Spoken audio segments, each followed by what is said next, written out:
Well,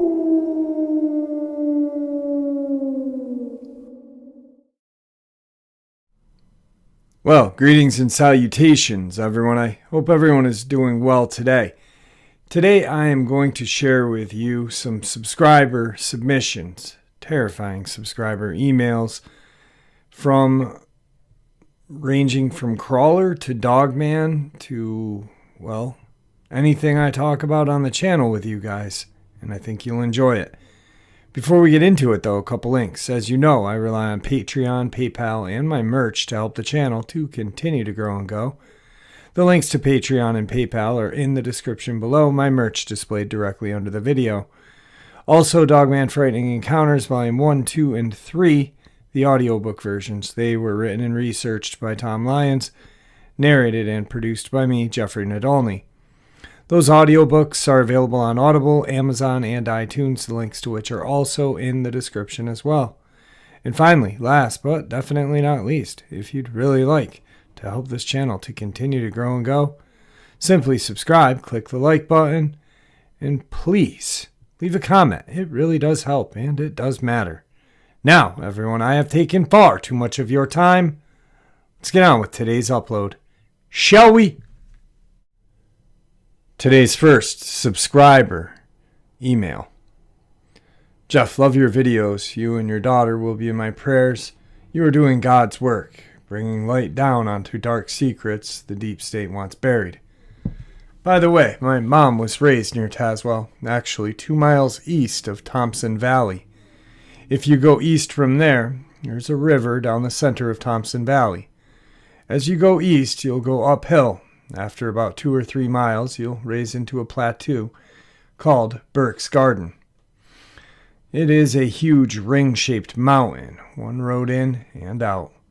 The richest growing soil in the whole state, but it's also high altitude. The Appalachian Trail runs through it. My mom's farm was on the northern downslope of that ring, little place called Grattan. I'd been up there in the summer about 10 plus years ago, and I heard bone-chilling screams from the top of the mountain from the direction of Thompson Valley. I feel sure it was one of the big three. About 20 years ago, they used to raise sheep on the northern slope, but they said something started killing the sheep. It got worse and worse, and eventually my cousin said they were losing as many as a dozen sheep a night. He said that they would find them during the day. They would not be eaten, but just have a single bite taken out of their neck near the big artery. They blamed it on coyotes. They just had given up on raising sheep after that.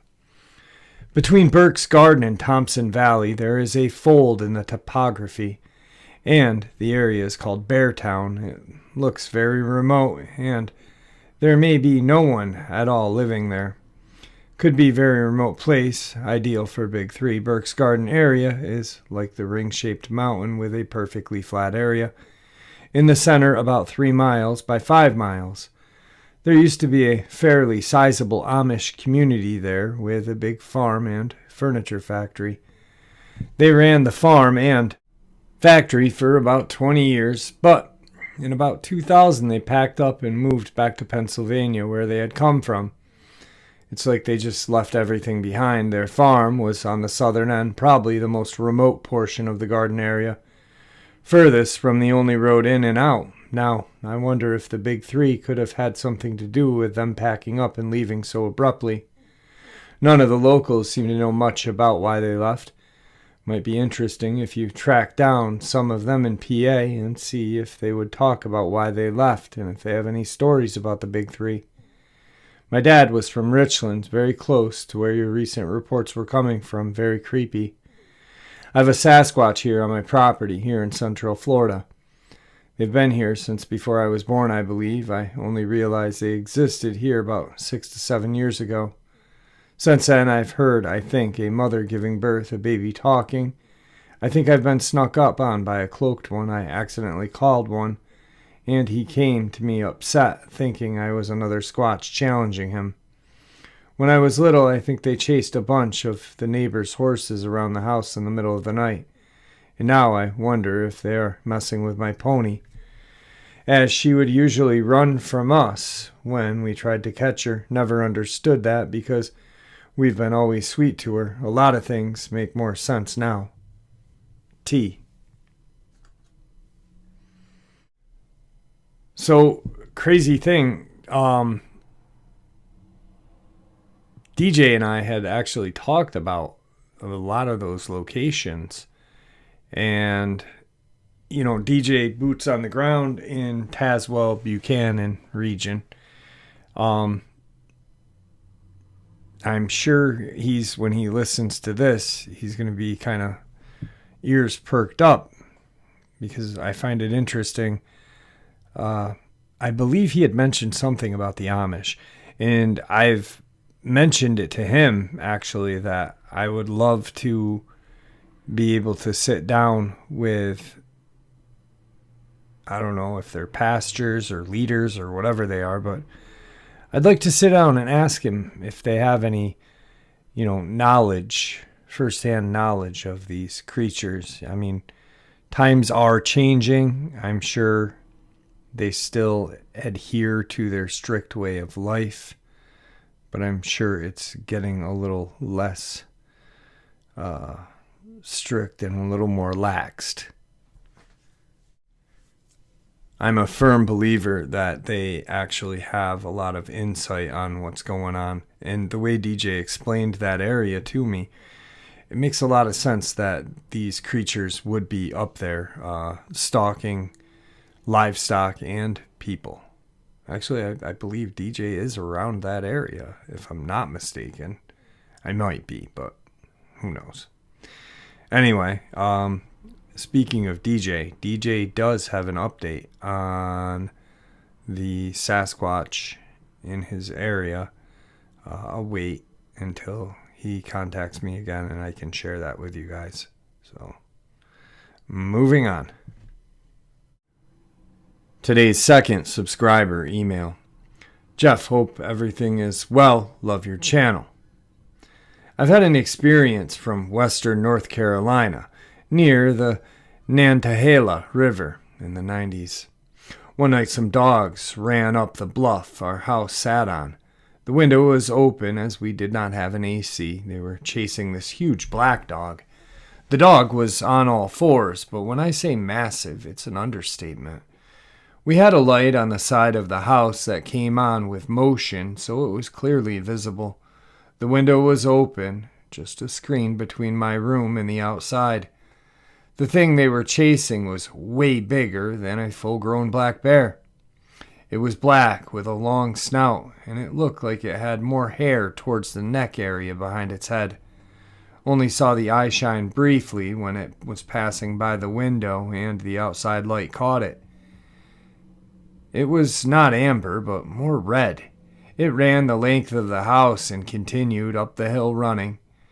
When it hit the incline at the back side of the house, it continued up the mountain, and I could hear limbs or trees being trampled from another minute or so. A regular person could not run up that incline on their best day.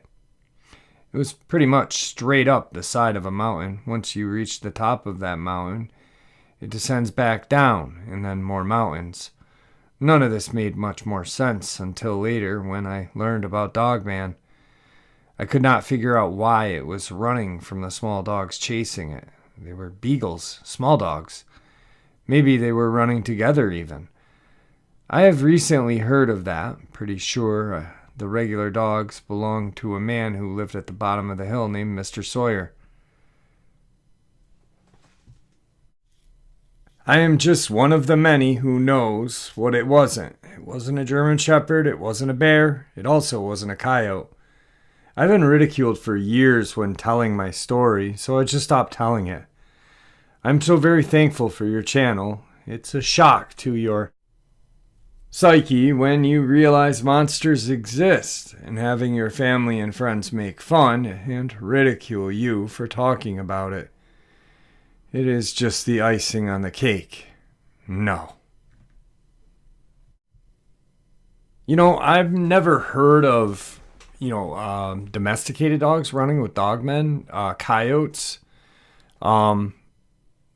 maybe Mr. Sawyer was coon hunting. And for some reason, the Dogman wanted to bring those dogs to a more comfortable spot where it felt like it wasn't in as much danger to attack. I'm not sure. But domesticated dogs running with a Dogman really doesn't make a lot of sense to me. Coyotes definitely do. But I don't know. That's about all I've got on that one. But I feel you on the ridicule. Believe me, I do. Today's third email from a subscriber. Jeff, as far as the area, as I've said in my original comment, many seem to know or believe, even if they haven't seen anything themselves. People have been talking amongst each other more lately, where we've had the disappearances, though. We had a man who disappeared in Duffield, about 20 minutes from us, and everything going up on Tazewell, and just the stuff you've been thankfully covering. As I said, our principal at the local school spoke out, and it seemed everyone just nervously laughed it off like he was crazy and went on. Seems to ignore it, and it will go away.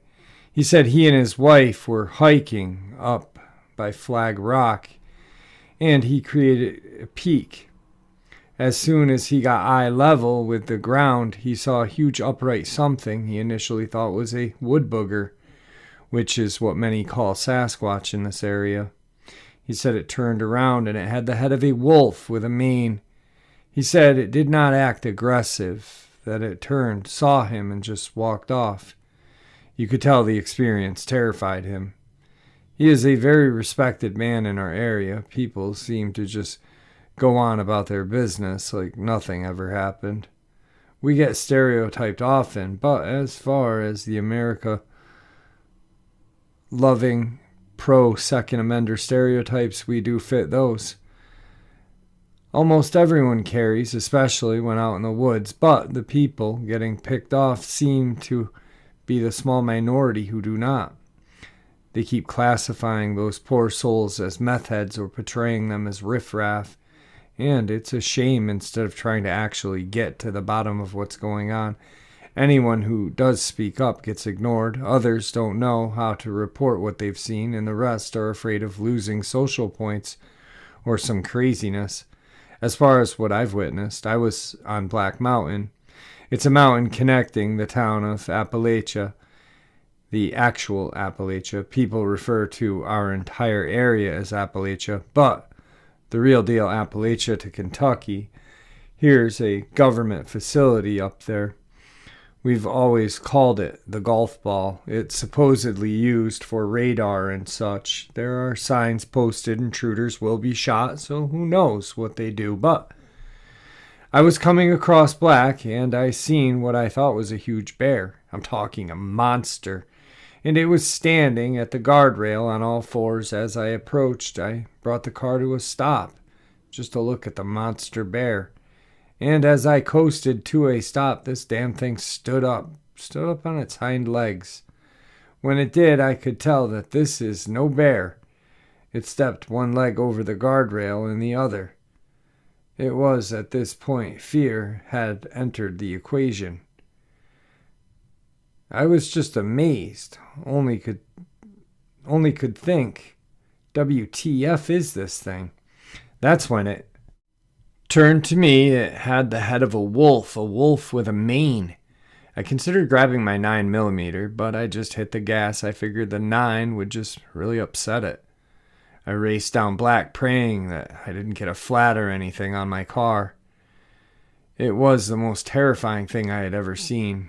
I'm a hard-nosed hillbilly that has seen a lot of crap in my life, and ain't much scares me, but this thing was unholy. Its eyes looked so intelligent, though. That thing didn't have the eyes of an animal. First thing that comes to your mind is werewolves. I made it home. I sat and I cried, which I can't say much. I talked about others not speaking up, and I've only shared my experience with friends and family, well, and now you. I looked up information I could find, and the thing I saw was not as muscular as pics you see online.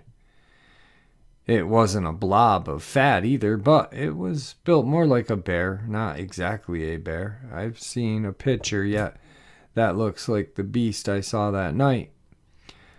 The word that best describes it is terrifying. It fit into the category of thought maybe they exist, but didn't worry about it. But now I know that they're out there and nobody is doing anything about it. We are stuck, just having to defend ourselves and mourn the missing. I'm thankful you've been covering what's going on here, and I've been a huge fan since my experience. Sorry my writing is horrid. I'm an old country bumpkin that didn't do well in English class.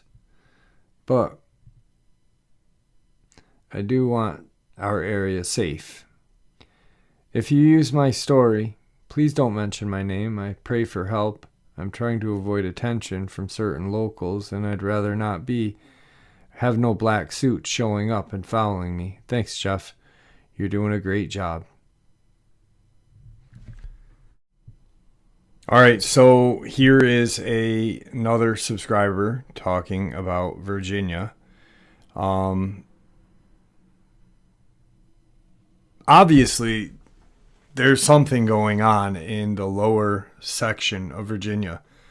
Probably throughout the whole state, but the lower section seems to be the hot spot.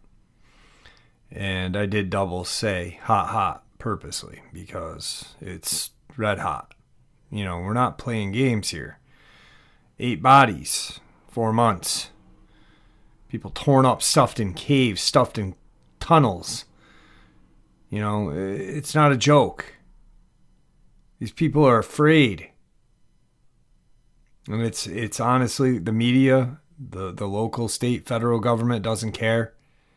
We need to care. We need to care for our brothers and sisters in Virginia, West Virginia, in the Appalachian region, however you want to say it, region.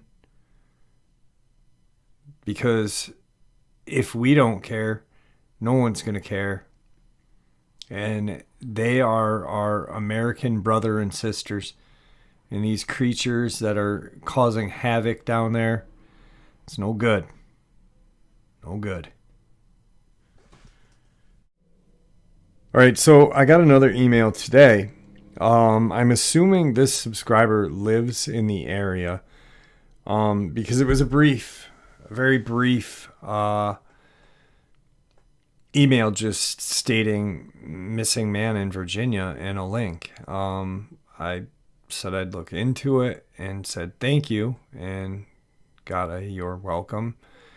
But guess where it is? It's in Virginia, Campbell County, Virginia, which is 3 hours west of Tazewell. No, I apologize. West would be Tazewell, so it's east of Tazewell.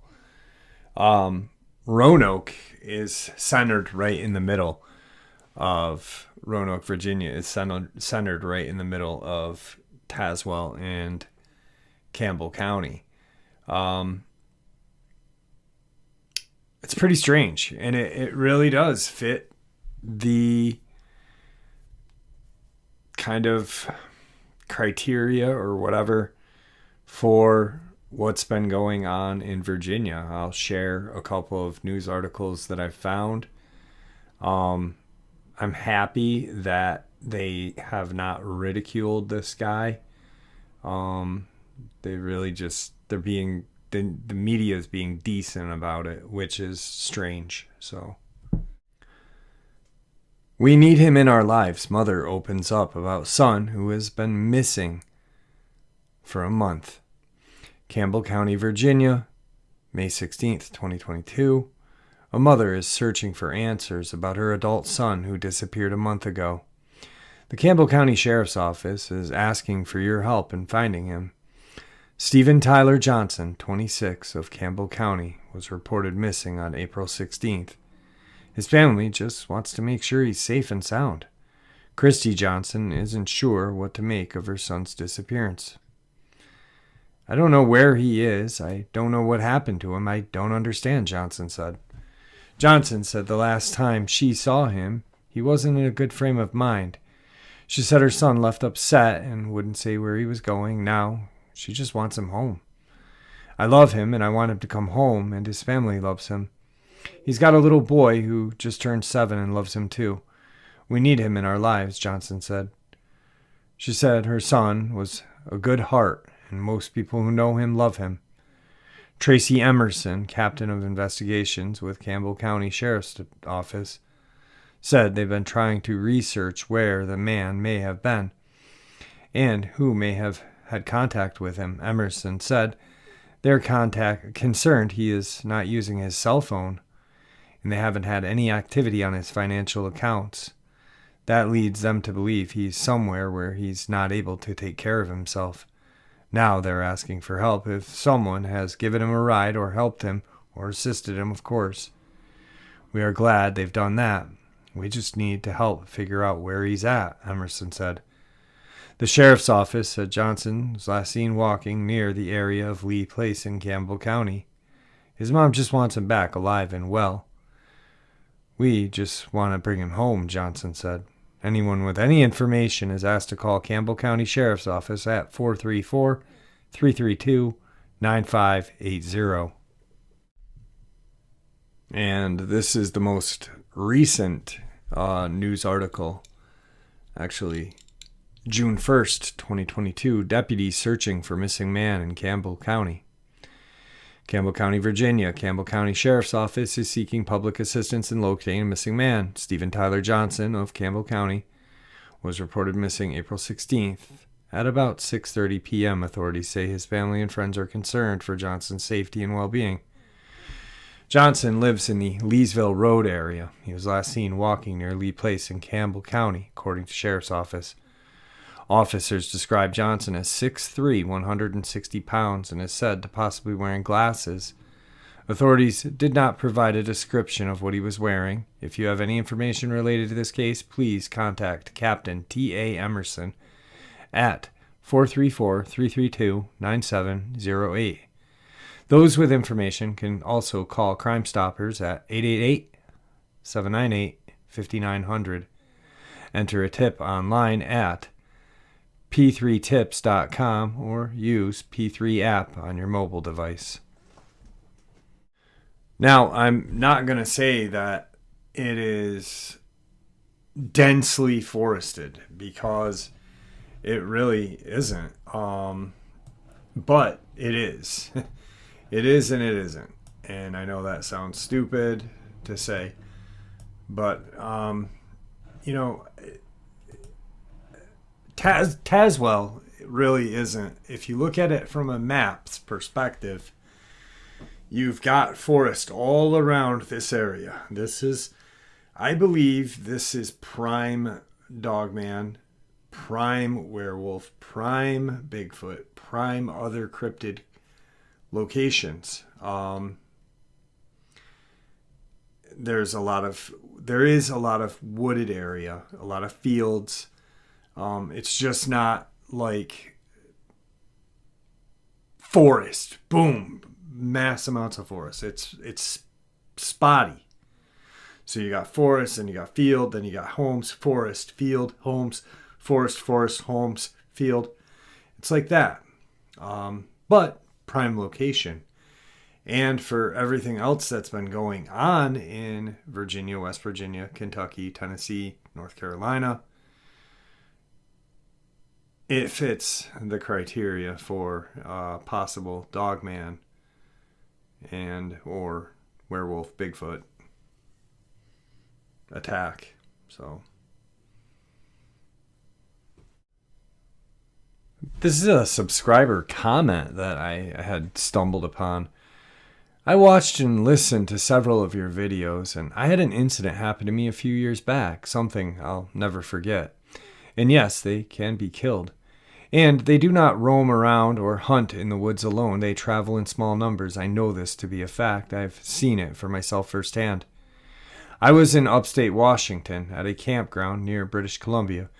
No one was there. It was just me, and it was near White River. Earlier that day, I had pulled in and realized I was the only one there. I took it upon myself to make myself at home. Next thing I know, I'm walking down to the river, and I start walking across the water. It was very strong, very cold. I got halfway across, just exploring, and the next thing I know, here comes a bear on the other side of the bank. I saw him and he saw me. I knew the only thing I could do at that point, instead of running away from him, was to run to him and meet him halfway in the river where he was a bunch of very large rocks. If I could get there before he did, I could climb the rock and be several feet above him in the water line.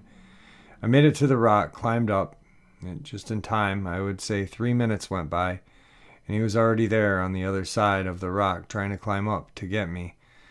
There was too much green moss on the rock, and he kept slipping, so he gave up and walked out of the river and disappeared into the woods. Then I got off the rock and went back across the rest of the river, got back to my camp, made a fire, had something to eat, made it an early night, fell asleep in my van. All of a sudden, in the wee hours, my van was awoken by something rocking my van back and forth. I knew it was the bear, so I just figured he'll wear himself out and go away. A few minutes later, after the rocking, the van was giving up. I could hear his breath as he was grunting and started to walk away. A few seconds later, I hear a bear scream in pain. And the next thing I know, there's a big fight going on outside the woods next to my van. I grabbed my staff and my bang stick, came out the side door with a floodlight, and realized the bear was being ripped apart. Whatever it was that was ripping apart this bear stood, turned around, and decided it was going to come after me. What this thing is, I didn't know. Is that I am a highly trained killer myself. I don't run from anything. When that thing stood up and turned around from the bear, turned around to me, that was all I needed. I took off running directly at him with my staff. We both charged each other, and one of us was going to die at that second. Since he was so tall, maybe 7 to 9 feet, I would imagine. I don't know if it was 2 in the morning, but I dove to the ground and came up with my staff swinging upward. I caught him in his right flank and thrust the staff upward, sliced him open from his upper leg, lower abdomen. I rolled out, stood up, and he was on the ground screaming. He was screaming, I'm not thinking right because of the smell, and for a split second I thought maybe I heard something behind me in the woods. I thought maybe it was a bear, but it wasn't. It was another one of these things. It must have been watching, because by the time I turned around, I saw it come out of the woods and grabbed one. I just ripped open and pulled it into the woods and disappeared. At that point, I turned to look at the bear. The bear was already dead. The whole cavity was ripped open. I felt very bad for the bear, but in that second, since all I had was my staff with my knives and my bang stick, I'd better get back to my van and get out of here before those things come back. So that's what I did. I'm just upset that I didn't get to cut a piece off for a trophy. But understand this, without question, these things are never alone. I know this for a fact to be true because it happened to me. These things are definitely not natural. There's some type of hybrid, probably cloned in a laboratory somewhere. I'm not kidding, these things are real. Well, if you're listening to this, please contact me at my email, nadolny.m.jeff@gmail.com. It's in the description below. I don't think these things, if you're talking about a Dogman, which I think you are, I don't think they were lab created. I mean, there's too many accounts of these creatures from early days before labs were even inexistent. I think evolution played a very large part in their role in the world today. Other than that, I don't know. It's all theory. My theory is they were not lab grown because you can't have a lab back in the early 1800s, 1700s, 1600s, yada, yada, yada. They are now using them in labs to create special kind of weapons, with these creatures. I mean, they're a deadly creature. Why not use them like kind of bioweapon? It's alive. It's a bioweapon. Anyway, I hope you guys enjoyed this. And we got one more encounter. Tonight's final email. Jeff, I've been a sub for a few months, and I love your channel. My name is D. I'm from Alabama, about 20 miles south of Birmingham. I grew up in Maline. My experience happened in Maline in a little community called Brantleyville. I was at my best friend's house just shooting the bull like we always do. Best friend and I get into an encounter. It's important to understand the layout around his house. If you look at his place from the road, it has this U-shaped driveway. He has a shed about 20 feet from the right side of his trailer that is surrounded by a dirt bank because it used to be a hill that they just cut out with a bulldozer. If you're standing in front of the shed, to the right of it is a bank about 5 feet tall with a power pole at the top of it. That has a street light that lights the whole yard. Right behind the shed is thick woods that run out to the road. On the roadside of the power pole, the bank is sloped off, and his mom has flowers on top of that slope on the wood line. I've always pulled my truck in facing the power pole with the right side slightly pulled up on the slope so anyone else can get in and get out of the driveway without having me to move it. Since you have the layout, I can share my encounter. We were sitting in the shed watching YouTube. We're both YouTube addicts listening to Redacted, another cryptid channel, so I'm going to redact it. I had just had my cousin of mine had an encounter at what everyone calls New Slab in Caba River, which is a hot spot. He believes it was a Bigfoot. He's not the only one I know that has had an encounter. That's a whole story on its own. Either way, that's what got me into the whole cryptid encounter. Me and my best friend love hearing about them. I had been there for a few hours. It's getting dark. It's probably 9 or 10. We start hearing what sounds like a big dog outside the shed whining like it's hurt. He always has his 9mm with him, and I'm ready to go home anyway, so I told him to walk outside with me, look for the dog that we were hearing, and make sure it wasn't hurt or mad or going to attack me, because I know a hurt dog is defensive. Me and him are two big guys.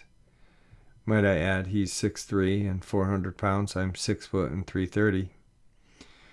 We are both active people, so not just complete blobs to be our weight. We are both strong and know how to handle our own. Not to mention, he had a pistol ready to go, so we walked out of the shed to the power pole light. It was on and had the yard lit up. Well, the dog noises stopped when we walked out. I had a 1,000 lumen flashlight with me, and I was shining it all around under all the vehicles looking for this dog. We didn't see anything. We walked toward my truck, and it's right under the streetlight on that little sloped hill. There's another streetlight across the road, so the road is lit up as well. My truck is a 94 Chevy 4x4, has a toolbox and a silver side rail on it that has a little 1.5 to 2 inch gap under them. We had made it probably 10-15 feet away from the truck. I guess you would say we were parallel to the back driver's side tire. That's when it happened. We were talking about how crazy it was that a dog noise stopped when I shined my flashlight over the back of my truck, and we both saw something duck down on the other side. I always go into detective mode when anything weird happens. I don't know why. It's just built into me to be that way. I'm always asking questions. BF. I just blurt out anything and ask my best friend, what he had just seen, because we both backed away and he pulled his pistol out and started pointing it at my truck. He said he saw the top of something's head duck down on the other side of the truck. We both had a fear to go over us like we'd never experienced. I told my best friend that that's what I saw as well. It looked like a bald human head, but it was not human colored. It was pasty white. My guess, it was watching us under the crack of the side rails on my truck, and didn't think about the dome of the head sticking up over the rail. That's just our theory. We are both scared to death. It's like someone just walked up and said there was 1,000 snipers in the woods and you were about to die. Just guess which one is about to pull the trigger.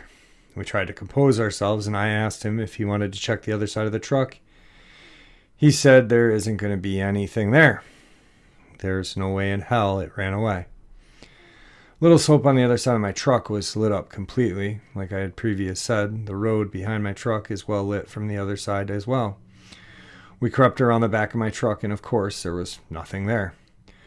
We went to his house and we're both inside, pretty shaken. I can't remember what time I ended up going home because I didn't want to go around my truck. We've talked about this countless times, and the only thing we can come up with is crawler rate ghoul. The thing that bothers us the most is it disappeared into thin air. I know, I can't get it out of my mind. It's been 3+ years now. I don't mind if you share my experience. I'm going to write the other channel as well. So then he asks me, what do you think would have happened if I walked out there by myself? Well, like Steph and I have been talking, these things have camouflage. And I think they can, kind of blend in. Maybe there was some sort of time that you weren't looking and it just took off real quick. Who knows? Definitely a cool encounter though. So I just emailed him saying, hey buddy, I want you on the show. And hopefully he'll come on and share his experiences and the other experiences that he's heard in his area as well. But I think it'll be cool. So needless to say, I hope you guys enjoyed tonight's upload as much as I enjoyed sharing it with you all. And please stay safe. And thank you. Thank you for all your support. May the Great Spirit watch over us all, and may He guide us down that path that we call life.